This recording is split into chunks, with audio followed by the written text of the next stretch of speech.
Hi, everybody. Thanks for being here this evening. So yeah, if you are here today, that means that we're here for the solar and battery presentation. We have Maggie Gallagher, who's going to talk about SunShares, and really happy to have Pete Shoemaker, who's going to give the main part of our presentation on solar and battery systems. So I'm going to start off with just a couple intro slides. So just a little bit about the sustainability team.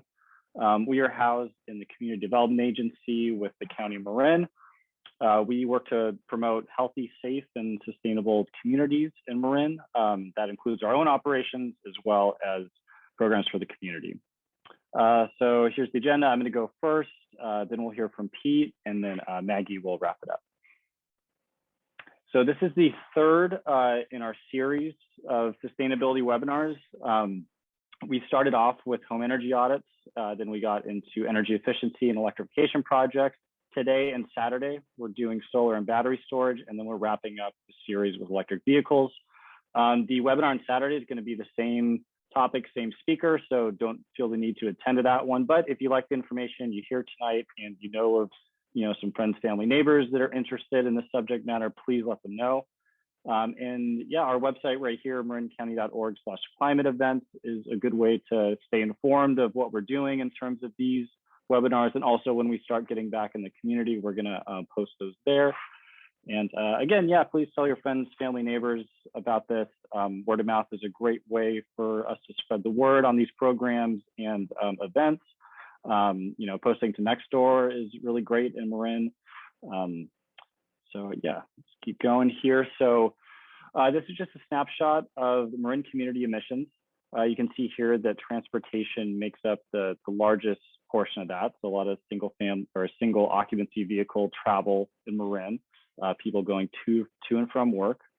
The next biggest part of the pie is the built environment. So natural gas and electricity in our buildings. And our webinars are accounting for those two sectors. We don't get too much into agriculture, waste, or water in these, but just to give you an idea. And this graph was actually taken from our 2019 greenhouse gas inventory report. So that is available on our website if you want to learn more about our climate action plan and some of the programs and projects that we're doing to address greenhouse gas emissions in the county. Just some benefits beyond lowering emissions. Obviously lowering emissions is very important, but I do like to point out that it's not only about that. There's a lot of ancillary benefits, including better air quality in our communities and homes. Actually, a lot of the programs that I work on that are focused on energy efficiency are around so that we don't need to build more power plants in the state as our population grows. Local job creation, these are, your solar contractor, your home efficiency contractor, these are jobs that can't be outsourced. Obviously lower utility bills, increase home comfort, which I'll get into a little bit, and resiliency, which I'm sure a lot of you are here today to learn about battery and, keeping the lights on during power outages. So it's all, part of the stuff that we're talking about. So getting into energy efficiency a little bit, I'm not going to spend too much time on this, but I just want to get across some basic concepts. And the first one is, especially if somebody is looking into solar and getting a battery system, we want people to think about their home as a system and also to reduce then produce is the mantra. So the idea there, and Pete will get into this more, but the idea there is that you want to reduce your home's energy consumption so that when you get solar, you don't have to get as many panels. So it kind of makes it more affordable on both ends. You save energy on your home's energy bill and, on your utility bill. And then, when you decide to do upgrades, it doesn't have to be such a costly endeavor. Also, when relating to energy efficiency, like I said in that earlier slide, some of the ancillary benefits include better comfort and air quality. As you can see here on these slides, a lot of homes look like this. So, if you've taken a look into your attic or crawl space and these look familiar, some of these programs can really help you improve your home's comfort when it gets cold in the winter, really hot in summer, and also air quality. And just some more examples, there's a totally uninsulated attic on the left and poorly insulated crawl space on the right. And just a little bit more on the reduce and produce and loading order that we like to message and encourage folks to think about when looking into these projects and programs is really doing the low-hanging fruit first. So if you haven't changed all your light bulbs to LEDs, that's probably the first thing you should do. Power strips, faucet aerators. Then looking at your building shell, your insulation, air sealing, same kind of concepts there for your duct system. And then moving down the line to mechanical upgrade stuff that costs a little bit more money and is more of an investment, like your HVAC water heating, and then getting into solar, windows, battery backup, electric vehicle, all that great stuff. And I'm just going to share some programs that kind of touch on those concepts and that can help you out here. So through BayREN and the Rising Sun Center for Opportunity, there are opportunities to get a free kit in the mail that have LED light bulbs and also a power strip and faucet aerators. And those are sent to you for free. You just have to go online and answer some questions and connect your PG&E account, and they'll send you a kit in the mail. I actually just moved last year, so I had to do that for, I still have some old bulbs that weren't LEDs in my new apartment. So I went through the process and it was really great. They sent me a big box in the mail. I was able to change all the LED or all the bulbs that weren't LEDs to LEDs. I put a power strip where my TV is, and yeah, easy process. I cannot recommend it more. Home Energy Score is a home audit program. So, especially if somebody just moved into their house and then they're not really sure where to start, should I upgrade my furnace first? Should I upgrade my, water heater? How old is my water heater? Stuff like that. This is a really good program to kind of get you started. It works by having a professional come out and do kind of a low-level energy audit to the house, and then they give you a rating from 1 to 10 that tells you how efficient your house is. 1 being not very efficient, 10 being very efficient, and it also comes with a custom recommendation of things you should look into and prioritize, how much those projects will cost, and it also connects to a rebate program, which I'll get into next. This is kind of an example of what a home energy score would look like. Your current score, what you could do with upgrades, what your estimated annual energy savings would be, and also there's a $200 rebate for each home scored provided by BayREN, so that's something to consider too. It makes it a lot more affordable. And then there are rebates as well for doing efficiency improvements to the house. So that could be like insulation, air sealing, upgrading your furnace or AC, hot water heating, and those go up to $5,000 through the Bay Area Regional Energy Network program. And again, I'm going to be sending out links and everything for these programs. And if anybody has any questions about these programs, I'm happy to answer those. But I'm not going to spend too much time on it because I know everyone here wants to hear about solar and battery. And yeah, the next one is just Electrify Marin. So Pete will probably get into this a little bit.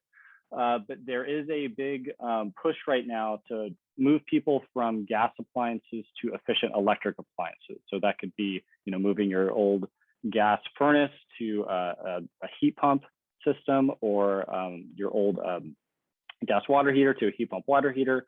There are additional rebates to do projects like that. And in Marin County, so for Marin residents, there's actually additional rebates through Electrify Marin that can be stacked onto other rebate programs like the BayREN program. So it makes the whole, process and project a lot more affordable. And the Home Energy Advisor. So, I went through all this stuff very quickly. I know these can be really, complicated and, not so affordable projects sometimes. But the Home Energy Advisors are there to basically answer all your questions. They can help you find contractors that are doing the type of work that you need for your home. They can go over bids with you, and they're totally free and independent of any work that you get done. So they're sponsored by the BayREN rebate program, so they're not financially connected to any work you do. So you don't have to worry about them, giving you the hard sales push or anything like that. And then I just want to touch briefly on demand response programs and pay for performance programs. Basically, there's these programs out there that can help you, reduce energy when there's a high demand on the grid. They might send you notifications through your cell phone or something like that, and they can help you save energy when electricity is more expensive. And I actually just did this home intel program. You sign up, it's through PG&E and HEA, and they look at basically the analytics of your energy use, and they help you find ways to reduce your gas usage and electricity usage. And it's really helpful. I talked to somebody on the phone for like 2 hours. They went through every part of my energy bill and really gave me a long list of things to look at for my own home. So couldn't recommend that enough. And again, I'll be sending all this stuff out to everybody. And then last but not least, there are some programs and resources out there in Marin.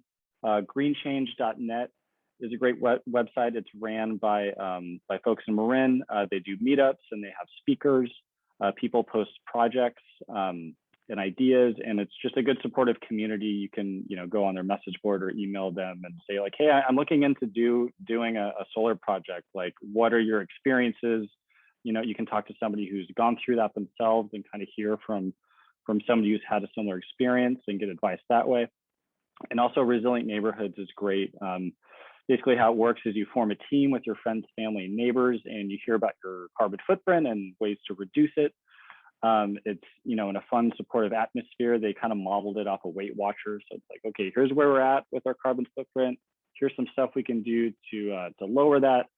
And what's really great about Resilient Neighborhoods is they add a resiliency component. So you learn about CERT classes and emergency planning and making a block captain, because it's really about, when disasters hit, it's great to know your neighbors and have a plan. And, that's something that they add to their program on top of, carbon reduction and energy efficiency, which is great. So I know that was a lot of info for an introduction. Again, I'm happy to answer questions about that. But for now, let's move on to Pete's presentation on solar and battery storage. Yeah, my name is Pete Shoemaker, and I have tell a little bit about myself that qualifies me to sort of talk about this thing. This is me in my Pacifica home about 17 years ago when I bought my first solar system. I've always been an advocate for solar, and I decided to walk my talk then. And I had a lot of friends at the time, and I brought them into one of the first group buys in the area. Now, Maggie's going to talk about the power of group buy after I'm finished, but it really does work. And I brought all my friends in, and the salesperson, who was a local person, was just starting out. He was looking for a salesperson. So I said I was looking for a job. I had just got .com'd out of my tech job. So then I was in for about another 3 or 4 years. I was a solar salesperson. I was employed by somebody in the South Bay, driving up and down the peninsula, climbing up on roof, doing solar assessments. And then I got a job at the PG&E Pacific Energy Center. Some of you may have gone there. It was on Howard Street. Unfortunately, it's been closed now with COVID, but it was a great place to talk about energy efficiency and all the kinds of things that Kellen just talked about. So I was a teacher there for 12 years, and I retired a couple of years ago, and I still do seminars on solar. And also, I just, this past summer, I just upgraded my solar system. It was time for me to get a new roof. So I got another system, which is about 2.5 times the size of the old one, because I've had an electric car for 6 years and my demand went up, and I plan on getting another one as soon as my wife's Prius conks out, which is probably any day now, or if somebody doesn't steal the catalytic converter, I guess. So anyway, we're ready to go for usage. So I did this for the summer. So I have current conditions and prices about what it is to buy solar right now. So let's get going. Here's the agenda.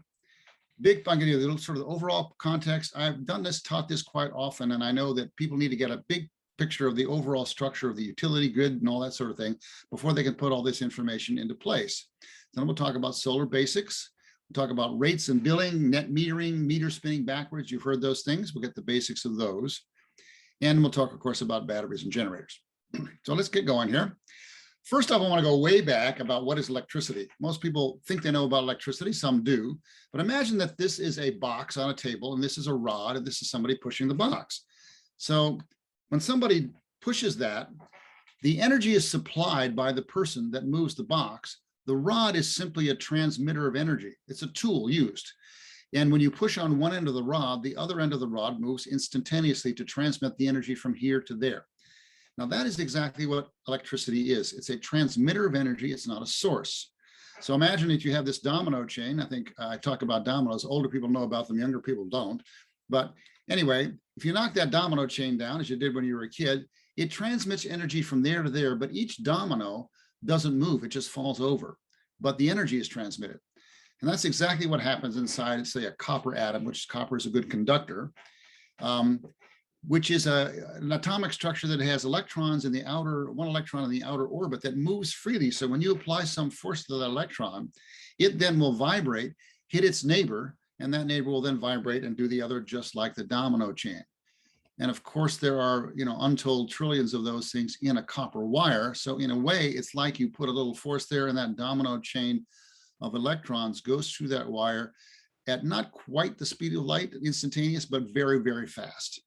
So it's important to know that electricity is simply a transmitter, and whether the electrical energy is green or dirty depends on the source, not on the electricity itself, which is neutral. So now you've got this idea of electrons being transmitted from one place to another, and you need a highway to transmit those, a big path. It's very much like the highway system for cars to go from one place to another. And that highway system is a huge infrastructure, just like the highway system is on the state, and it needs a very large company to maintain it. And that company is the utility. And because it's such a large investment and needs a large company, they have to borrow a lot of money to get this started. And because you can't borrow a lot of money unless you have a guaranteed return on investment. So people will be willing to lend to you if they know that they're going to get their money paid back. So for that reason, the utilities are a monopoly with regard to infrastructure in each area. And so that's why PG&E is our sole provider, because it does not make sense economically to have people competing for wires and poles and all that sort of thing. Now, the energy part of it, what flows across those wires and poles, is a different matter, and I'll address that later on. But this is why PG&E is a monopoly, not because people in corporations or any Southern Californians are particularly greedy people. They're not. I've worked with them, and they're not. It's because economically, that's what makes it work. So you have generators then that put those electrons in there, start that domino chain of electrons going in, and you have users that take it out. And also, you have, when it comes to your house, it flows into your main panel. All these terms will be very relevant to understanding how solar works. So it flows into your service panel here, as you know, I'm sure, where the switches are, the circuit breakers, and then flows out in the different circuits in your house. There is a meter right here that measures how much comes from the utility. So in old days, and with people who don't have solar, it's a one-way flow. It comes from the generators through the utility into your house. And there's a line between that meter, sort of an economic and a legal line. One side is the utility side, one side is a customer side. So when you talk about behind the meter, that's an important thing. It really separates what the utility owns and charges for to what you get. So now that's the current situation for people who don't have solar. And when you do get solar, what happens is that you get a generator that you own. It's your private generator on your side of the meter that generates the same stuff that every other generator does. It's just simply a stream of moving electrons. PV photovoltaics does it in a different way. These require on some kind of a spinning generator, like a waterfall or a hydroelectric plant or a steam generator. This simply does light to electricity. I'll talk about that briefly later on. But the key thing is to note that it's your own private generator and you own it. The utility does not own it. So what happens, you can think that it comes in pretty much on the other side of the service panel, schematically. The utility comes in on one end of your service panel, electricity from the solar comes in on the other end. It all flows to the same circuits. This generator is first. Now, remember, electricity doesn't flow unless there's a need. So just like when you're in the bathroom and you turn on the tap, the water's sort of sitting there waiting at the faucet. It doesn't flow until you turn it on and create a need or flow. The electricity, in a sense, is sort of sitting there waiting at the plug, and it doesn't flow until you put a light in or turn on a switch and cause a draw. So when you cause a draw and have a need, that need in your house is satisfied first by the solar, if it is generating anything, and during the day it will be. So that goes first to satisfy your needs.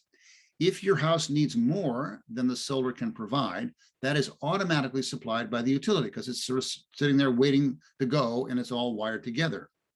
If you generate more for the solar than your house needs, it actually goes back into the grid, crosses the other way on the meter, and literally spins it backwards. Now, it's not a physical wheel anymore like it used to be in the old days. It's digital, but it does actually sort of reverse the meter. And it's, instead of a debit costing you money, it's a credit, building you up money, giving you credits.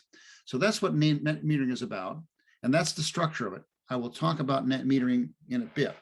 But if you have that structure in your head, I've taught this for many, many people. It will all make sense if you can see this whole schematic to start out with. So that's the utility grid and how it flows. So now, to summary, your solar system generates electricity just like any other generator. It fits your home's voltage requirement. It's set up just like the utility is to make sure you get it 120 or 240, whatever you want. Comes into your home through the main service panel. I'm pretty much on the other end than the utility does. And it's on the opposite side of the utility meter. So it's behind the meter, it's yours, the utility doesn't own it. All right, now that's the structure. Now I want to step back a little bit about the utilities. The reason I'm doing this is because if you have solar, you're in an agreement with the utility. And however you feel about utilities, I work for PG&E and I understand how people feel about PG&E on the big picture right now. It's not pretty with the fires and everything else. The people I work for inside of PG&E were the most dedicated and ethical people I've ever worked with, but that's just a large corporation. There's a wide variety here, but it's important to understand how they make money and why they are able to partner with you on solar and still stay a viable business. So these large regulated utilities are the ones you hear about. They cover most of the state, about 85%. PG&E, Southern California Edison, San Diego, and Southern California Gas, but we won't be talking about gas right now. These are regulated utilities. There are monopolies and the state regulates them through the CPUC and others. So there's a whole rate setting thing that goes on at the Public Utilities Commission. So if you want to advocate for changes in the utility or changes at rates, it's best not to advocate to the utility. It's best to advocate at the Public Utilities CPUC level. They tell the utilities what to do. So let's go back about 30 or 40 years. Before that, at that time, utilities sold energy just like any other business. They made profits on their sales and nobody thought anything about it. And the idea, if you do that, then you're incentivized to sell more merchandise. So utilities wanted to create more electricity demand because they made more money. But people saw, this is back in around 1978 or so, they watched as the California population and US population was growing and the power consumption was growing. And if they projected that out, the power consumption and the number of power plants to satisfy the need was just not feasible. It just didn't work. So they realized they had to do something to incentivize people to use less energy. And they had to have the utilities as part of that program, but they couldn't tell the utilities to lower demand. If the utilities needed that money to survive, they would go out of business. So they had to wait to change the way that the utilities were structured and the way they made money. So they did that in a process called decoupling. So essentially they separated sales from profits. So PG&E and the other regulated utilities do not make more money by selling more energy. They make money in different ways. They still make money. They still have to stay in business, but it's not directly energy sales. So they can then willingly, and they have done so for the past 30 or 40 years very successfully, partnered in energy efficiency measures and also solar and still have stayed in business. Now there's a lot of wrangling that goes back and forth about how much solar is worth and how much they're owed. That's a constant sort of process. But it's worked so far very well, and PG&E in California are by far the leaders in solar and energy efficiency. And what Kellen was telling you about all those other BayRENs and his sustainability team, they're all a team with the utility. So they're not competing with the utility. They're all working with the utilities, and everybody's a team to help you lower your energy and save money. It's really important when you start to think about your contract with the utility and your 30 years lifespan of solar. Okay, so that's decoupling. Now let's get to sort of the main act here, which is PV technology. And it's a photovoltaic effect. Basically, light comes in, a photon of light comes in, hits an electron, and out it goes. I can go into deeper detail, but that's beyond the scope of the class. But it works very simply and very elegantly. The basis of this is a little cell, which is kind of like a transistor computer chip that's wired a certain way, and they put these cells together to a module, and put these modules together into an array. So it's very modular. You can have different sizes that can scale up or down. The sizing, the number that's important is, and I'm assuming that, the idea of this class is to get you ready if you want to get a bid on PV and to help you understand what that bid says and to make a decision about to buy or not to buy. So on that bid, you will have a number that rates to the size of your system. And like an old car, any car, if you have a 200 horsepower engine, that means that that car is that's going to be the max power it can do. It's not going to need to produce that all the time because it won't drive full out all the time, but it can. If you have, say, a 4 kilowatt PV system, it means that it produces 4,000 watts or 4 kilowatts is the maximum it will produce in full sunlight when the sun hits it, with no shade at, say, noontime and during the summer. So that's a key metric that allows you to sort of measure how much system you're getting, and then you can correlate the price to how much that costs, and you can compare one vendor to another. Now, it works out that there's two types of electricity, DC and AC, direct current, alternating current.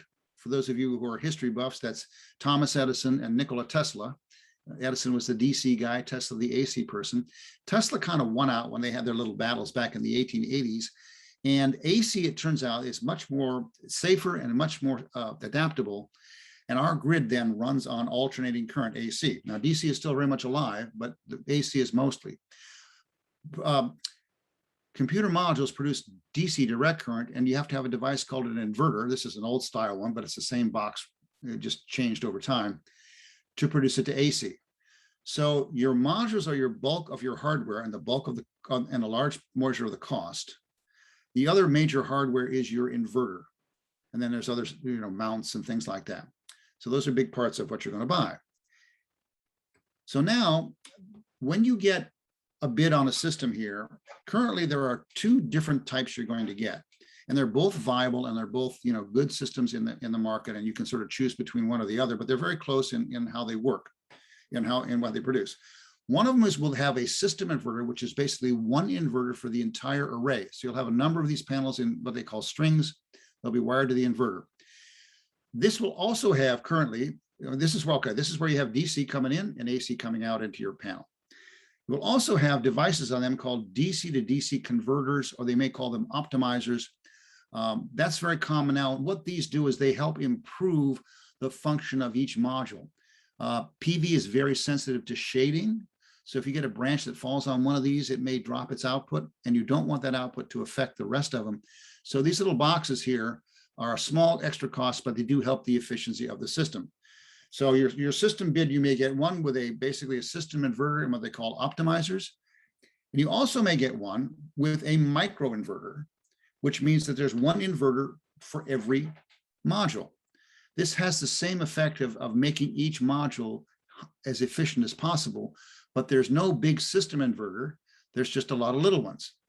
Now, if you have, say, an apartment building and you have no room for a big inverter, for a single inverter, micro-inverters might be fine. If your house is wide open, you got plenty of space, then the other ones may be fine as well. They're very close in their performance and price, but they're both viable. You can have the system people sort of talk about them, but you'll get bids probably with both.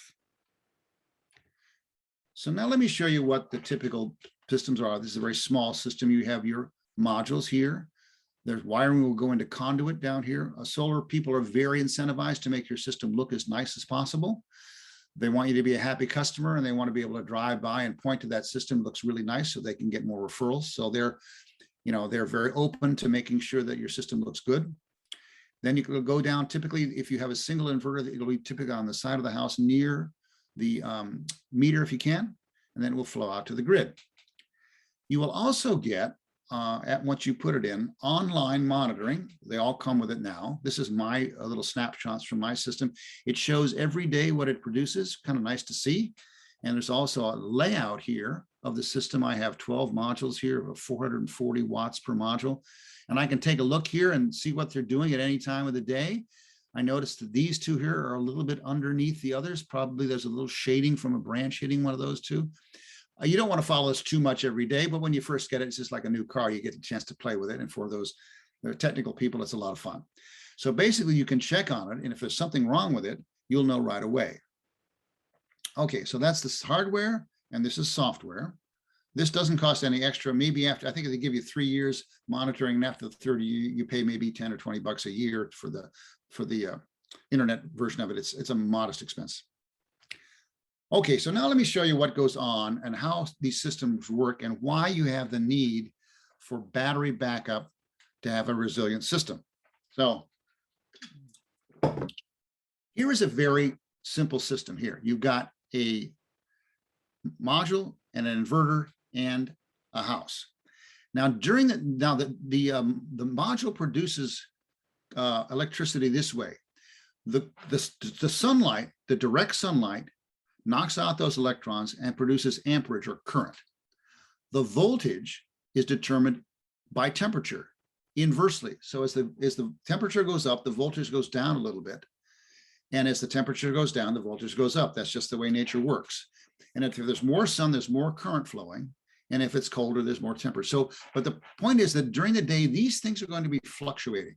The heat will change, the sunlight will change. So this will give, if you had this set up only, you would deliver fluctuating current and power to this house, and you wouldn't have any storage at nighttime because the sun wouldn't be shining. So for the typical house, this system does not work because you need two things. You need storage for nighttime, and you also need voltage stability. You need some rock solid voltage to lock it down within the 120 plus or minus that your house typically needs to make sure that system works. Otherwise, your appliances don't work very well in your house. So what happened is that in the past, they would do this by a bank of batteries. This is maybe 30 years ago. The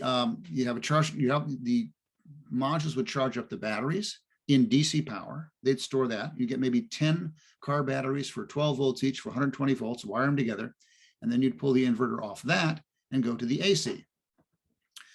But that was very expensive and problematic. And so what happened was it evolved to this grid-tied system, which really exploded solar because it did away with the need for batteries.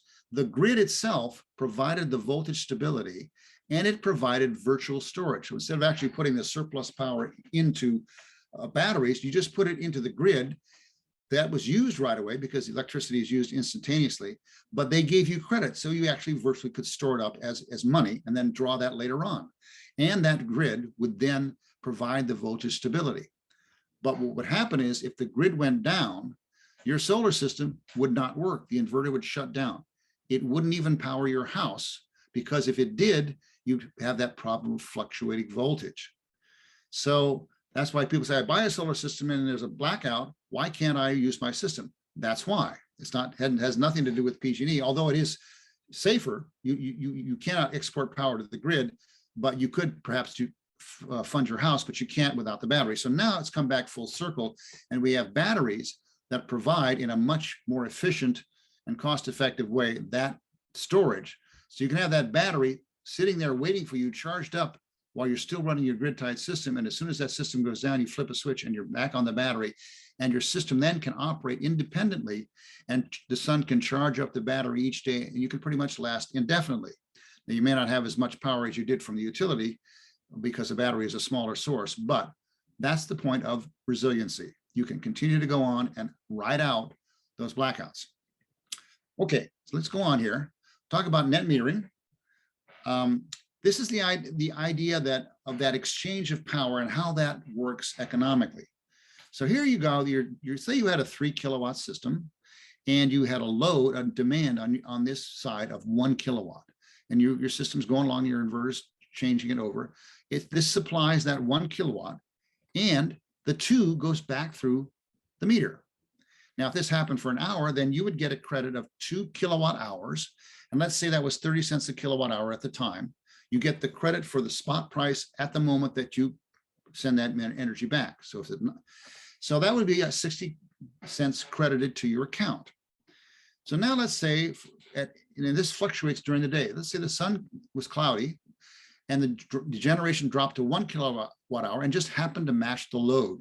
Then there would be nothing going through the meter, but there would be something going on over here. So you wouldn't get anything going on here. And then at nighttime, this would be stopped because there's no sun. And let's say you drew that 1 kilowatt here, you would then be debiting at say 30 cents or even less than that. Maybe it was 20 cents at night, you'd get cheaper. So anyway, that's how it works. It goes back and forth all throughout the day. And at the end of a certain period, and in PG&E, that's a year, you sort of settle accounts and do the accounting of what the net amount was over a year's time. To design a system, it's really important that this is what the PV person will do when they'll come to your house, and I've done this many, many times. They'll look at your usage, they'll average it over a year, and they'll design your system to try to cover a large percentage of your yearly production. They don't want to go month by month because the sun varies from month to month. It's better to do it on a year because that's cyclical. So they'll say percentage of bill coverage, and they'll do it on a yearly basis. And they'll typically cover 90–95% of your bill, so you have only a tiny bill left over, or maybe a little bit of surplus. But that's how they design it. Now here's a schematic. I just want to throw these just briefly for those people who like them. Basically, you've got your system, the DC, there's your inverter, it's your main panel. This goes to your house, and this goes to the utility meter. And this is very simple. I showed you that. Now I want to just talk about the main act here, basically energy storage. There's a wide variety of batteries on now. They're much better than they ever have been. There's never been this much energy, brain power, or money put into battery development. And that technology is improving, and it will continue to improve rather rapidly, I think. So whereas solar technology has been around for almost 60 years, it actually happened back in the 50s, the first solar cell. The solar improvements are incremental. So let's say that your efficiency of a solar panel was around 20%. 10 years ago, it was maybe 18%. 5 years from now, it may be 21%. It's not going to double or triple. How batteries improve now, it's not sure. It's going to be more than that. It's not going to be doubling or tripling like computer memories used to do, but it can still be more. And there's options. When I bought my battery a little while ago, and I'll show you the cost, right now, there's because of COVID, everything is sort of thrown out of whack with supply chain. So batteries are in short supply, and the prices are exceptionally high now. So just want to note that, and I'll talk about it a little bit later on. Now, what the battery can do to you, besides providing you this resiliency and ability to ride out the power outages, there's also other added benefits that may come in down the road to make a better economic case for batteries. One of them is called arbitrage. Now, arbitrage is the buying and selling of a good, buying it one time and selling it another to help take advantage of price changes to make money on it. Arbitrageurs don't provide anything themselves, they just broker it. Now imagine that you had a battery, and at nighttime, utility prices are cheaper because there's not so much demand for energy. So let's say from midnight to 4 o'clock in the morning, you charge that battery up on cheap electricity at say 15 cents a kilowatt hour. And then during the day, when it's much more expensive, if you have a demand, you use that energy in your battery to supply your demand here, rather than having to pull that expensive energy from the utility. That would be a way to offset. Now, this, of course, is possible. These things are evolving. A lot of what I show here involves a lot of regulation and changes. And unfortunately, like large companies, utilities move slowly. They have to be very cautious and make sure whatever they implement is tested and it's not going to go sour on them. So the legislation is always lagging behind the technology. We can do this now, but it'll be a while before we're allowed to, and the money makes sense, but it's coming. Also, you can have this idea of self-consumption, where in a sense, this is a typical path of the sun during the day. And this is a graph of solar production. It'll peak at noon, and this is maybe 6 in the morning, 6 at night. This is your usage during the day. Typically, this is your surplus solar that would go back into the utility. Now, you could do that, or you could actually put that into the battery and then use it between, say, 5 and 9 o'clock when prices are very high.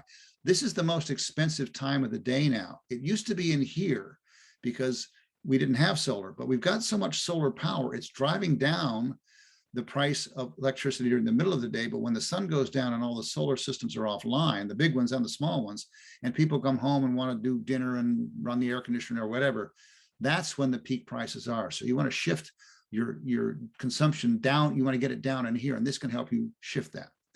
So again, these are things that the batteries can do down the road to add value. So here's a system with the battery. It's the same schematic I had before, but it has 2 new elements. One is the battery, and the other is the transfer switch. This is when the utilities go down. Basically, you flip this switch and you're islanding yourself. That's the term. It means you're all alone. You're not tied to the utility anymore, and you're running on your own. Your battery can charge as, supply as much power as you can, and then your system can charge it up. Now, because batteries are expensive and they're not as large as the utility as far as power consumption, you want to make your backup go longer. So what often will happen if you do get a system that is battery backup, you will also want to have a sub panel, which is your critical loads. So you want to separate some way, and there's technology doing that you can actually have a separate sub panel, but there's new technology coming out that you can actually flag certain circuits to be that. So it's cheaper. But you only want to back up the critical loads. You don't want to necessarily back up your wine cellar and your hot tub. You can ride those out for a few days for blackouts, but you certainly want to have your refrigerators and your communications and your lights and all that. So you can have a sub panel here. So that's just a different schematic, and typically that's what you'll get. And the transfer switch will be between you and the main panel. Okay, so that's what you might get a look at, and the salesperson may talk to you about if you're doing that. Okay, so let's get down to costs. Here is the bid that I got this summer from a very reputable San Francisco firm. I've been around the business a long time. There's a lot of good solar companies in this area. You have quite a lot of choices. The system, the equipment that you buy is very reliable. Modules are lasting, they're warranted for 25 years. In the field, they've lasted much longer, 30, 40 years. They've had history there. They're very reliable. Inverters are less so because they have more components to them, but they're still getting very reliable. And you can get 25-year warranties on both inverters and solar modules. But your biggest vulnerability is if the company that you bought from is supposed to replace that and they're out of business, then you may be faced with another expense. So you really want to go with a company that has a good track record and looks like they're well run, and you may need to pay a decent price. This is a place where real cost-cutting, price shaving may not be the best thing. I know these are expensive systems and they don't go wrong that much. So it's not a huge risk, but I prefer to buy from a San Francisco company that's been in business for 30 years, and I know that they treat their employees well and they pay well. So this is that bid. So you can see, and this is a system that is for a monthly bill of about $175 a month electricity. That's pretty modest for a home, reasonable, especially if you have an electric car. That's what's driven my cost up. So, and it fits on a standard roof pretty well. You could certainly go larger, and many people do. So it's $25,000, and that's no small chunk of change. But there is right now a 26 federal tax credit, 26%. So my net cost is $19,000. So that's what you'll get, and you'll see other metrics here. You can go lower than that. I could even go probably as low as 15,000 or so, but this is a pretty common price. And you will also get in the bid these kinds of financial statements that show you kind of the rate of return, the payback period. These are not complicated, and don't be intimidated by them. If you just look at it simply, I'll go over really briefly here. This is the 25,000 I outlaid. This is when the 6,000 tax credit came in. And these are the savings, because my solar will lower my utility bill basically here. And as those savings accumulate, this red ink goes down. And then when it hits zero, it starts to go up. And these are my savings over 25 years, projected to be $48,000 more. I have more money in my pocket than if I did not go solar, even with the cost of the system. And over here, you can see with this internal rate of return, they have all these numbers here. So this is, for those of you that can analyze investments, this is what you'll talk about. Now let's go to the battery. I wanted to get a battery because I felt like, I'm in the business and I kind of know how good they can be, but I didn't do it this time because of a couple things. One, my layout, I have a kind of a funny layout with my panel that wasn't quite as integratable than I would have liked. And because batteries were about more expensive than when I thought about this 2 years ago.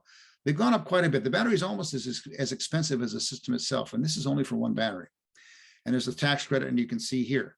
So I don't have a lot of outages. I'm in Pacifica, so I'm not big on having resilience, that it's a big hit on my life or my medical equipment or in the fire areas. So as an economic thing right now, I've decided to wait. I know battery costs will probably come down because of COVID and the supply chain naturally, and then there's probably some improvement down the road. So that's what I did. Now, if you were up in the fire areas and you've got a lot of problem with the shutoffs, okay, maybe it's a few thousand more you may pay now than later, but it may be the best thing for you to do it. That's what you decide. Right now, the economics, you don't do it just for money, you do it for other reasons. Okay, so now the battery value here, like I said, there's a backup power with a sub panel. It can add value in energy usage and shifting energy, like I talked about that arbitrage. Protection against future rate changes. You know, utilities are going to go up, and that battery can help offset some of those rising utility prices.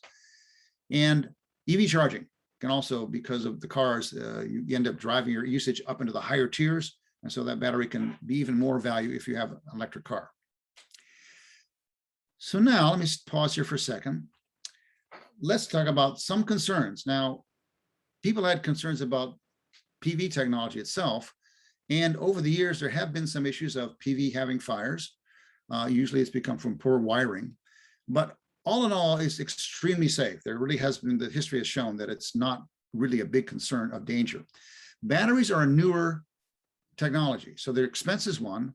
So it's a newer technology. We're not sure how long they're going to last or how safe they're going to be, fire and safety, and then maintenance and repair. So far, the track record has been quite good. Again, these things have not shown a big danger. The laws are staying up with how they're being installed and things like that.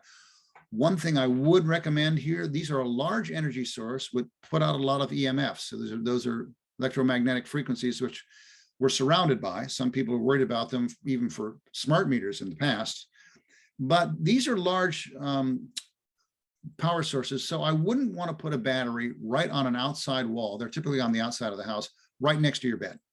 I think the people who will install them will caution you on that. You want to keep it maybe by the laundry room or some other place where you're not sleeping right next to that large source of EMFs. That's just sort of common sense. I don't think there's a huge danger in that, something like that.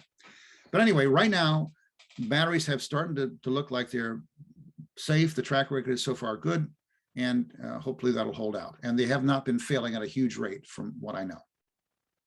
Okay, now we're kind of nearing the end here. And I'm going to talk briefly about generators, which is the other option of resiliency. Generac is by far the leader in the company. So I went on the Generac site and looked around and see what I could find here. And this is what I get. Of course, the generators are usually fixed. You have to install them. They need to be professionally installed. You're not just going to put one up and wire it yourself. And they run on, fossil fuels, basically, which is a drawback, of course, people who are climate sensitive. And they also has to be exercised. You can't just let it sit there for 6 months at a time or never run it when you don't need it. You have to run it once a week or something like that. That means turning it on, a little bit of noise, things like that. And they are noisy.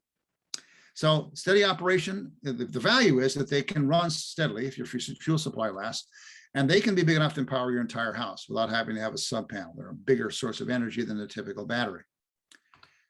The concerns are, of course, they're noisy. And it's not as noisy. They're trying to muffle the sound, but still your neighbor's going to know when that thing is on.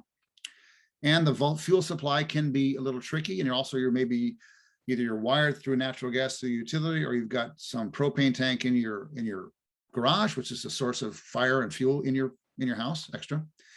And the only value they have is backup. There's no energy arbitrage or anything down the road that they can supply.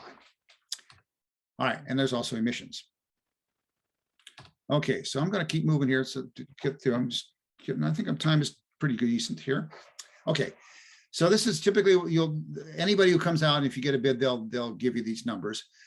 When I got it's about between $4,000 and $6,000 for the equipment itself, another $3,000 for the installation. So it's about $7,000 to $9,000 total for these things. That will fluctuate a bit, but that's in the ballpark. So let's compare batteries and generators. Cost of batteries is higher now. It probably will go down in a bit, but it's still higher than generators. The warranty on batteries is 10 years. What I've seen, the generators are about 3. That may be going up or different in different companies, but that's what I found. Batteries are not noisy. They really don't have a sound very much. And of course, generators are. And there's some added value with the batteries, and there's not with the generators. All right, now I'm going to take 5 minutes here to talk about You're another sort of flavor of your utility called community choice aggregation, and that's feeding into a lot of the programs that Kellen talked about. These are another partner with you on energy efficiency that all work together with the utility. Let me go through it briefly because you're going to see it on your bill a little bit, and it can be confusing. So the key thing to remember here that when you in your cost of power, there's components here. One component is generation, which is the actual power itself, and the other is transmission and distribution, what it costs to get it there. It's like buying wholesale and selling retail. The store owner marks it up to pay for the cost of the store. PG&E has to mark it up to pay for the cost of the transmission. There's also taxes and fees. So there's a lot of these aggregators now because the law has said that other people can use PG&E lines and PG&E must allow them to be brokers and transmitters of energy. PG&E will always be the one that supplies and owns the grid and charges for that transmission, but other people can go out and broker energy from other different sources and try to get it cheaper. They're doing this to foster competition. So there's a whole lot of these now, and most people in California have it now, and it'll be the dominant thing in the future. Most of the people in California will be getting their energy generation from a CCA. So these are cities and counties that aggregate and act as purchasers. They set up a company, they use the local utilities lines, and they have a similar net metering program. So basically they look like PG&E and you pay PG&E only and PG&E pays them. But when you get on your bill, I'll show you here, there's a little different thing going on. And these CCAs can have their own rebates and rates and things to lower costs and programs, just like Kellen was talking about. There's about 24 now in the state and much more coming on. So briefly, looks like here, this is your grid again. We'll go back to this. There's a lot of generators out there. Most of them are independent. PG&E owns some of them. But let's say that, there's your users. Let's say that all the transmission is done by PG&E. Let's say that you, in the past, PG&E was your supplier of both generation and transmission. So right now, some people are like that. PG&E can contract with the generators, and then they can then supply the T&D, and you will be called what's called a bundled customer. That term is a utility term, but you have PG&E for both. But other people, the CCA can have its own contract. The CCA will supply the electricity. PG&E will get paid for the T&D, and so you're an unbundled customer. You have a CCA as your primary generator. How you can know one or the other is that you can see it on your bill. This is a PG&E sample statement. It'll just say current monthly charges. That means it's all PG&E.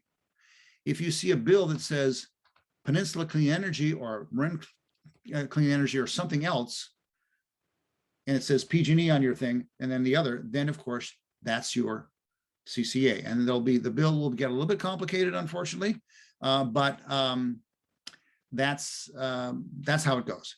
Basically, you still pay the same bill, and PG&E takes care of the rest of the accounting. One more thing about solar, then I'm just wrapping up here. You need a good location. Shade is the enemy of PV. It only generates if in direct sunlight. Heat doesn't make it. So if you have a location of like a lovely house like this in the redwoods, which are shading your house, it's great. You can't get a system on your roof. So the best thing to do is to go for the utility or the CCA, 100% green energy. In fact, even if you have a solar system, it's good to do that for whatever bill you have left over. You can pay a little extra, maybe a penny or two per kilowatt hour, and you can have certified energy that it's green. It's just as if you had a PV system on your roof. So I encourage you to do that. All right, so let's wrap up here, and then we'll get Maggie will talk about how to buy these things cheaply. PV is a solid technology. It's been around a long time. It can be very cost effective. You need a sunny location. Battery backup, I think, is your best option if you need resilience. Generators could be there, but I think down the road, batteries will probably pay off better, and they're more environmentally friendly, and of course, they're quieter. And all these entities like the utility PG&E, the CCAs like Marin Clean Energy, the sustainability teams like Kellen's team, all those people are a team. You're not going to be bidding one against the other. Think of them as one person. Kellen will, if he's your point person, or they'll make sure that you get everything, all that money that you're entitled to or that you could possibly get. And trust me, there's a lot of money on the table there that people are not taking. So listen to them, and they'll guide you through some really great economic things that will lower your energy, make you greener, and save you money and make you sleep better at night. So that's the end of my presentation. I'm going to stop sharing here, get it back to Kellen and Maggie, and away you go. Thanks so much, Pete. So I'm going to talk a little bit about portable batteries, but while I change that over, Pete, Noel had a couple questions about noise, it looks like. So actually, well, the first one is one that we get a lot. What about using an electric car battery as a backup battery for home solar? I've heard this is now becoming feasible. That has been thought of for a long time. You have a large battery there. It takes certain technology, and the car manufacturers have to allow it and make their batteries so that they work both ways. Last time, a couple of years ago, I think the last time we were doing it before COVID hit, Kevin, I was at one of your events, Kellen, and there was people there who had sort of done DIY technology about wiring their batteries, and they had displays out there. So there are people who are doing it. It's right now, it's not widespread, but it's possible, but that's going to take a larger effort on the part of the manufacturers to do that. Great, thanks, Pete. So I'm just going to touch briefly on portable batteries, and then we're going to get to Maggie's presentation, and then we'll get into the Q&A section and answer everybody else's questions. So yeah, this is just something I wanted to share because I know a lot of folks here, especially in Marin. Last year we had a really bad bout of the PSPS events. I know some places in West Marin lost power for multiple days. And so, and thank you, Pete, for, your presentation and everything. I thought that was really great and really, laid everything out. But, he is right. A whole house battery system may not be economically feasible for everybody. So I just wanted to point out a couple things, and I'm not going to spend too much time on this, but there are, portable batteries that you can buy from anywhere from, 100, 200 to in the $3,000 range. They can power, whatever you need them to. So one of the larger ones, they can actually power your refrigerator for like 17 hours. The next slide here is Gold Zero Yeti. And again, we don't, recommend any one company over another, but I was on their website all week, and I think it's a really good resource just to, compare different sizes, what they say, those sizes can power, and, quick cost comparison. But, we obviously recommend folks to kind of play the field and look at different, products and services out there. But yeah, I just wanted to touch on that because I know that, $15,000, $10,000, even though it's coming down, is going to be out of a lot of people's price ranges. So if you just need to back up, your laptop, some lights, your, fridge, which is very important, there are some options out there. So next, we're going to move to Maggie Gallagher, who's going to talk about SunShares. So Maggie, I'm going to stop sharing my screen. Cool. Hi, everyone. Thanks for that awesome presentation, Pete. I feel like I just learned a lot. So let me just share my screen really quickly. Can everybody see my slides getting started there? Yeah, looks good. Cool. I'm Maggie Gallagher, and I am here representing the Area SunShares program. Thanks again for having me, and I'm really excited to talk to you about the opportunities that we have on offer this fall. And so I'll start off a little bit just introducing the program and giving some background. So Area SunShares is a solar plus storage discount program, and we pool the buying power of all 9 Bay Area counties in order to negotiate 15% discounts on solar installations and 10% discount on battery storage. And this is an opportunity that we make available to all Bay Area residents. So anybody in Marin County or any other of the 9 counties of the Bay Area can get these discounts if you go solar this fall.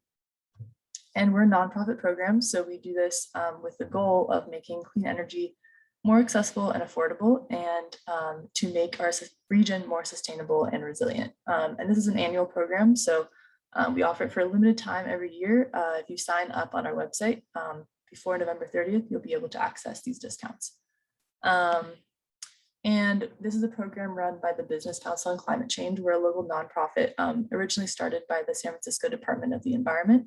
And we're a membership organization dedicated to incubating, scaling, and sharing climate solutions among our membership, which includes large corporations in the Bay Area, as well as municipal agencies.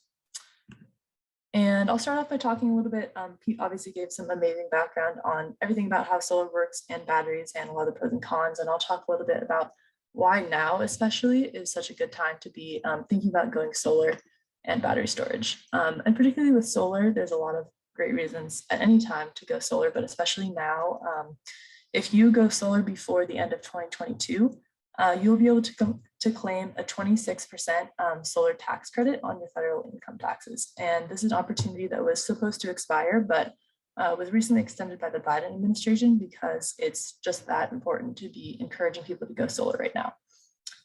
You'll also, as you all know, this is a really critical time to be eliminating greenhouse gas emissions and taking any kind of climate action that we can.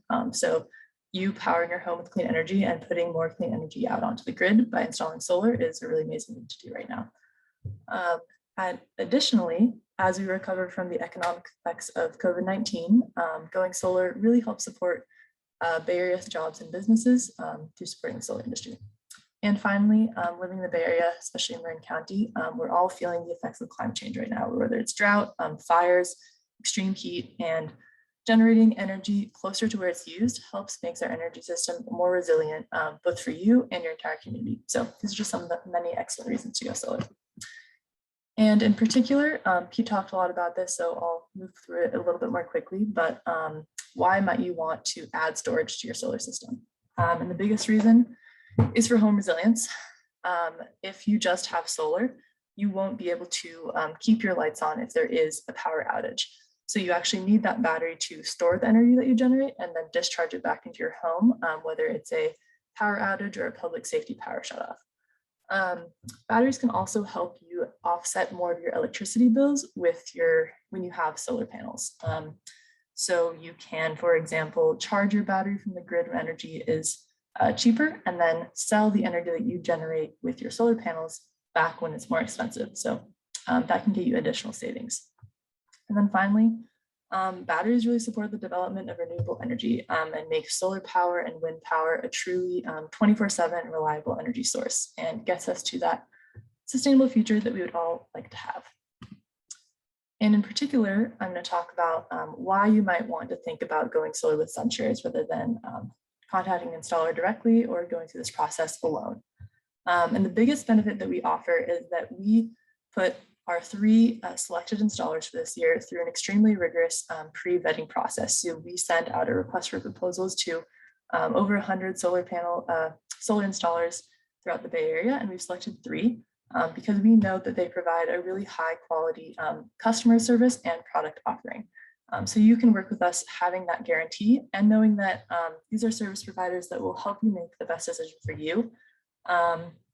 And not pressure you into anything that's not right or rush you into making a decision, but really help you understand your options and learn as you go through this process. In addition, as I said, we offer pretty significant discounts on the cost of going solar. So we offer a 15% discount on a turnkey solar installation, which means it covers the prices you'll see listed on our website, which I'll put links to after I stop talking. Cover the entire installed cost of solar. So like Pete was showing his price in a per watt basis, we do the same thing, and that covers the cost of installation, of labor, the equipment, of permitting, and everything else that's included in there. And then we also offer a 10% discount on the cost of getting battery and storage and the installation of that.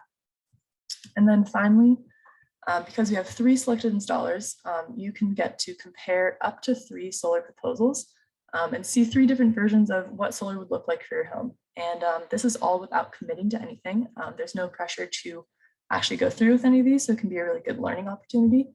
And it's completely free, so you don't have to put any money down until you decide that you want to sign one of these contracts.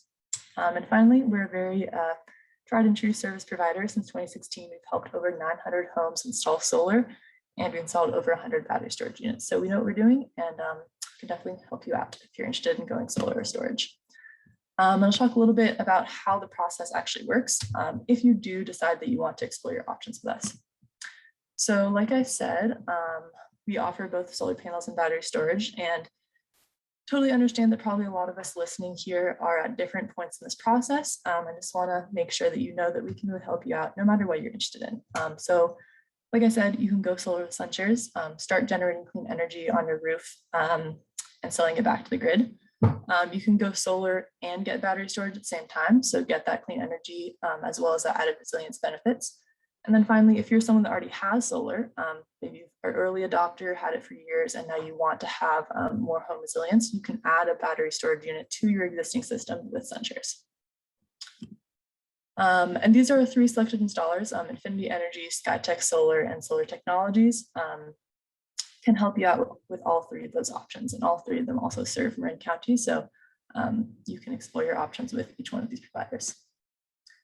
So the SunShares process really starts when you sign up on our website, and again, I'll put that link in the chat after I'm done talking. And when you sign up, you'll indicate which installers of the 3 I just showed you want to hear from and get a proposal from. And so those installers will contact you within 7 days to start the proposal process. They'll evaluate your roof either virtually or potentially do an in-person site visit, depending on the situation, in order to generate a proposal that shows you not only the design of your system, but gives you a financial estimate of your payback period and when you'll start actually making a profit off of that system. Then that'll be your turn to receive those proposals and review them. Again, there's 0 commitment involved to actually sign a contract, but if you do decide that one looks good, you have until December 31st to sign that contract in order to get the SunShares discount that I mentioned. And then in general, from this process of signing a contract to actually finishing that installation and getting it interconnected to the grid, it takes about 4 to 6 months. So if you go solar with SunShares this fall, you'll probably have your system installed by spring 2022. And I'll talk a little bit about what that proposal process is like now. So if you do seek to get a solar proposal from one of our installers, essentially how it will work is that first of all, they evaluate your roof's exposure to sunlight. As Pete was saying, that's the most important thing. You need sun to generate energy. And also they'll look at exactly where that sun hits so they can design your system to optimize how much energy you'll be generating. Then they'll look at your roof itself as well. They'll look at what your roof is made out of and its angle. And they'll also look at what condition your roof is in. Obviously, you don't want to, roofs have a lifespan, so you don't want to install on a roof that needs to be replaced in a year. So they'll examine that for you. And if you do need to have a repair or replacement, you can do that all at the same time as you get your solar installed. And then finally, they'll look at your energy usage in order to size that system correctly for how much electricity you need to generate. And then finally, if you're interested in battery storage, they'll ask you about what your essential loads are and design it based on that. So again, that's what you want that battery to be able to power. And I think it's important to mention, just in order to set accurate expectations, that batteries, among other commodities, are in high demand right now, not only because people have a lot of disposable income, but also because a lot of us are interested in making our homes more resilient. They're also in low supply because of supply chain issues that are affecting a lot of commodities that have microchips and other components that are hard to get right now. So that's just to say that there is a bit of a longer timeline for those batteries, and that can be a longer timeline than even for the installation of your solar system. And that timeline can vary based on the model that you choose. So that's all to say that it's something to talk to our installers about. Because they've been dealing with these delays for over a year with batteries, so they really have a good process in place where they can, in many cases, install your solar system, and then once your battery arrives, install it, have it ready to install. So there's no real inconvenience to you besides just having to wait a bit longer to get those resilience benefits. And it's not a reason to not get a battery right now, but I think it's important to know that you're in for a little bit of a wait, and you can't just get a battery tomorrow if you're interested in it right now. So some next steps, if you're interested in learning more about SunShares and learning about your solar options through us, it's really just one next step, which is to sign up at BayREN by November 30th, which is the last day to sign up.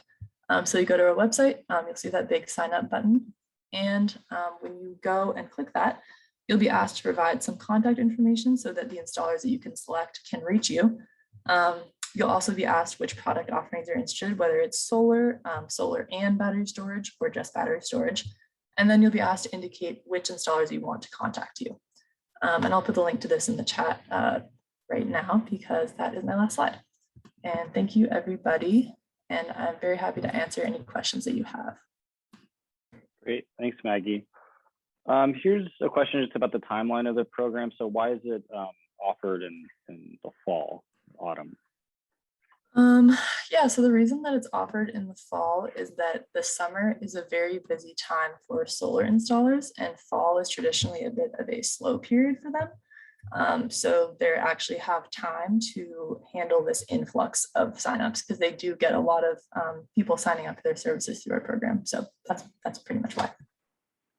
And I just put in the link both to our website in general. We can see a lot of information about the program, as well as the link directly to our sign up page in the chat.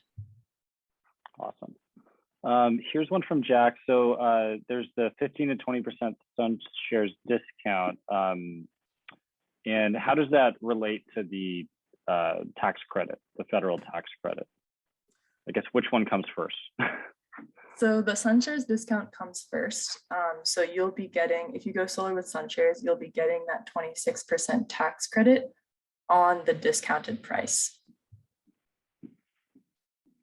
Gotcha. And I'll, as we're talking about prices, also put in a link to our products and pricing page. You can see there all the panel offerings as well as the battery models that we have on offer with their per watt price, which includes the SunShares discount, but not the tax credit. Yeah. Kel, I have something to follow up on that. I just had my roof done and my solar done, and I'm going to take the tax credit when it comes up in February or something. If your roof needs to be done, they will let you know. And typically you would have roofers that you would recommend to work with, Maggie, or how do you handle that if they ask you for a roofer? Yeah, so of our 3 installers, 2 of them have roofing contractors that they recommend and can very easily help you work with. And our 3rd installer is also a roofing contractor, so they can do the whole thing in-house. Right. So I had mine done, and I just put these are people who had worked with these people before a long time. So I just hooked them up together and they handled it all, made sure that the mounts were put on before the roof came in. As far as the tax credit goes, there really hasn't been any legal challenge or real strong IRS ruling on solar tax that I've heard of that was concrete. Most people taking the solar tax credit is very easy. People ask about the roof. Can you deduct the roof? It's one of those things that the solar people don't really have clear answers, so they're not tax people. Some people may try to deduct the entire cost of the roof. I'm not sure what's going to happen if you get audited. I hadn't heard anything, but what I'm going to do is I'm going to try to include the area of the roof percentage-wise that is under my solar system. So I'm going to take the solar cost and the percentage of roof cost that is under the square footage of the solar. And I think that's probably a reasonable thing. If I get audited and they really come after me, I may have to pay $1,000 back or something, but I think that's a reasonable, safe way to go. Yeah, I think that's right. And yeah, we're not tax professionals, and those are the best people to talk to about it. But I know that people who have gone solar with SunShares have taken the cost of roof repairs or replacements and gotten the tax credit on it when they've done it as part of solar installation. And the battery can also be included with the tax credit as well. Yeah, and just a suggestion, if you do go solar, that's a big tax credit you're going to get. So you may want to reduce your withholding. Otherwise, you're going to end up with a lot of surplus over at the end of the year. So I've reduced my withholding on my stuff here in anticipate of having that big tax credit. You can use it over a number of years, but it's kind of nice to get the value of it and keep that withholding money in your pocket if you don't need it as a tax buffer. Just a question just came in. I'm planning on adding an ADU and pool in 2022. If I added solar to my house now in 2021, could the additional solar be estimated for the ADU in advance based on the square footage? And is solar heating for the pool completely separate? Well, I can just take a stab at the first part of the question at least. Installers will always try to work with you to estimate your future energy needs. So if part of that is adding an ADU, they can definitely try to work with you to estimate how that will add to your electric usage. And I'm sure you have some more stuff to add to that, Pete. Yeah, that's true. They're very expert at getting a pretty good estimate based on the square footage. And of course, the house will be up to high energy efficiency standards and all that sort of thing. As far as solar pool, I actually worked for a solar pool company when I was selling back in the early 2000s there. They were a solar pool company, and that's a whole separate technology. Typically, it's often, if you have a pool, they have these plastic things that will go on your roof, and that's a whole different thing. That can be very cost effective. Anybody who has a pool and who has heated a pool knows how expensive that can be. So solar, if you have the space, solar water heating is an absolute no-brainer. Get it if you can. Yeah. Yeah, Pete, I know that the California Solar Initiative, which used to give a rebate for solar PV systems, and I'll talk briefly about that. So, there used to be a rebate to get PV systems in California. And basically what happened is the rebate, brought the market up. It encouraged more people to get solar, which, as more companies came online, that sort of thing, it brought the prices down. So basically the rebate did what it had to do in terms of, making solar more accessible, bringing the overall prices down, and then it went away. In my opinion, should we be rebating solar more? Of course. But that said, I think there was maybe still some money for solar hot water heating. I would have to look into that because it's been a couple of years. But Pete, I was wondering if you had any insight on that. No, unfortunately, solar water heating has really fallen on hard times, not because of it's because PV was so ubiquitous and so better economically. What's happening is that energy, instead of going to solar water heating, is going into heat pumps, which are an electric form of water heating, which then can be offset by the solar, by the PV. So it's even when 2 years ago before I retired, I was having trouble finding anybody who was still in the business of doing home solar water heating. Very, very few. On a commercial level for big restaurants and things, some people may still be in the business. And there's a few companies I can recommend. One, Sunlight and Power in Berkeley, is a large commercial solar water heating installer, or may still be, was. But they went out of the home market because there just wasn't the money in it. It was too complicated for all that stuff that they had to do for water. Heat pump is much simpler, and PV on a heat pump is just a better deal. Mm-hmm. Yeah, you need a workforce to get that work done. Here's a question from Annette. Do any of these installers work on small areas, like a balcony covering the width of a one-car garage? Yeah, I would say it's not so much about the size as about the structural support of that balcony. For example, they can definitely install solar on like roof covers people have over their parking spots or things like that. But depending on your balcony covering, it may need to be reinforced in some way to be able to support the solar. So it sort of depends on your situation, what exactly the support structure looks like. But I would say probably the size would be fine. Makes sense. Pete, do you want to jump in on that? Yeah, well, no, the next question I'm looking at it about the metering. Yeah, everybody hears about this whole big battle between the utilities and solar. It's pitched as a big war with bad guys on each side, but it really is an economic question. How do you keep the utilities in business? Believe me, you don't want to bankrupt PG&E. I mean, the infrastructure that they maintain, I work for them, so I'm a little bit biased, but the infrastructure that they maintain, the number of people and the training that they have to go through is extraordinarily, it's huge. Nobody could duplicate that. So you really got to keep them in business. And solar really has been a difficult economic proposition because they charge money on all those transmission before. Now that people are doing their own thing, they don't get that cut of transmission fees, so they have to make it up somewhere else. So all this is going back and forth. And in the future, solar will probably be less of a good deal. It'll still be a good deal, but I think this is one way to think about buying now. They're still in negotiations for what's called net metering 3.0. We're on 2.0 now. And the rules may change when that comes in. If you get on 2.0, you get, I think, a 20-year guarantee of having that contract. So I think it would be wise to, if you can buy now or buy with it soon before that changes, I think it'll be a better deal for you. That's my opinion. Yeah, I would also say, I mean, it's very likely that the NEM rates will be like less favorable to solar owners, but I think it's also the CPUC is legally required to continue to incentivize rooftop solar. So it'll still be a compensation rate that will give you like a payback period in which at some point you will make a profit off your solar system. It may be a longer payback period than it would be now, but that is a legal requirement they have. So they're not going to make it like turn it around on you and make it totally like just financially ruinous or something. So I think that's just like a good thing to keep in mind. Yeah, well put. Yeah, and Pete, from what I understand, it doesn't really make a lot of financial sense to have more solar on your house than what you need.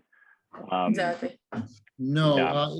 you don't want to go overdone. I maxed out on my roof because I'm anticipating an electric car. And if you think, and you're probably going to get an electric car soon, they're just all over the place now. It's better to overdo your solar system the first time rather than put a small system out, call everybody back the next time, incur all that soft cost expense.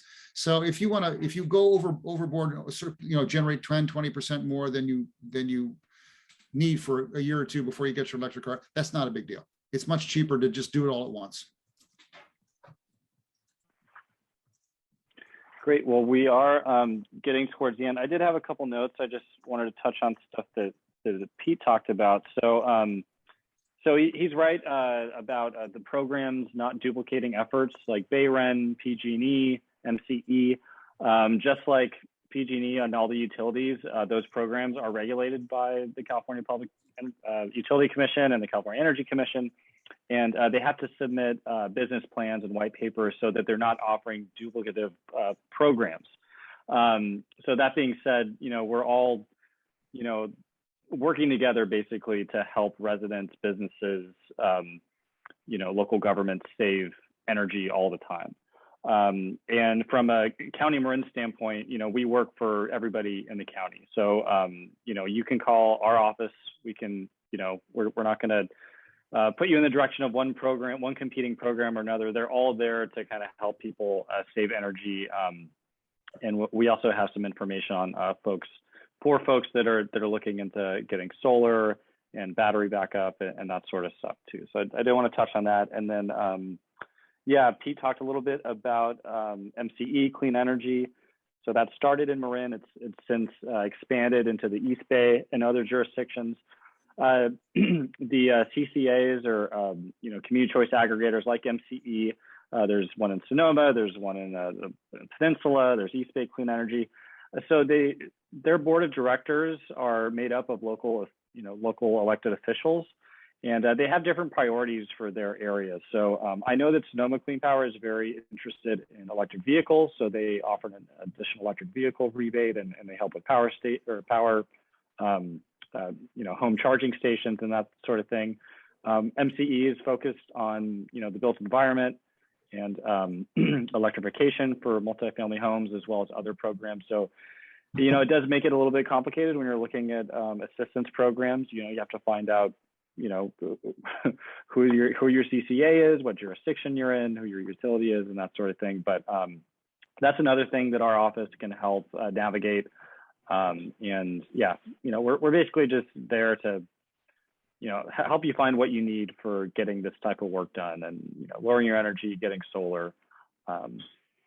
We have about 5 minutes left. If there's no other questions, we can give people a little bit of time back. Maybe pause for a second to see if there's any last minute questions, and if not, we'll let everybody go for the evening. And if there are no questions, I just want to thank Pete and Maggie for presenting tonight, and I want to thank everybody for showing up and giving us part of your evening. And as a reminder, we're doing this again on Saturdays. So if you know anybody who is interested in getting solar, battery, energy efficiency, please tell them that we're doing it again on Saturday at 10 o'clock. And I'm going to be sending the materials and all that stuff to everybody who registered. Cool. Great. Thanks so Thanks much. everybody. Thank you. Have a great evening. All right. Have a good one, everybody.